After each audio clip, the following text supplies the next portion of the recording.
स्कुलाव दाबो single teacher आरो माखासेयाव जिर' टिचार बेबायदि दङ।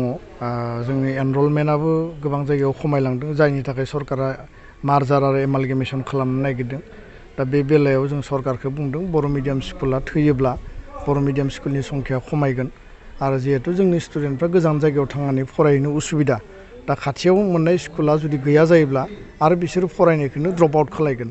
दा बेखायनो जों खावलायदों जे फैबाय थानाय 2 बोसोरालागै जोंनि स्कुलखौ फोथांफिननायनि थाखाय जोंखौ स्कप होनांगौ आरो मार्जार एमालगेमेसना बर' मिडियामाव जानाङा। सरकारा बेखौ मानिनानै लादों आरो टिचार एपइन्टमेन्टनि बेलायाव एलपि एमइ टेट एपइन्टमेन्ट बिटिआर सरकारा माने हायो बिथांमोना आरो बेखौ गोख्रैनो खालामनांगौ आं दाबि होबाय।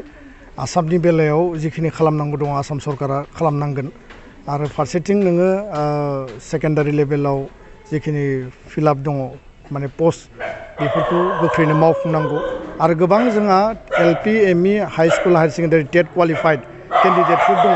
बे केन्डिडेटफोरा स्कप मोननांगौनि थाखाय सरकारा थाबनो इनिसियेटिभ लानांगौ होननानै आं खावलायबाय। गोजोन्थों।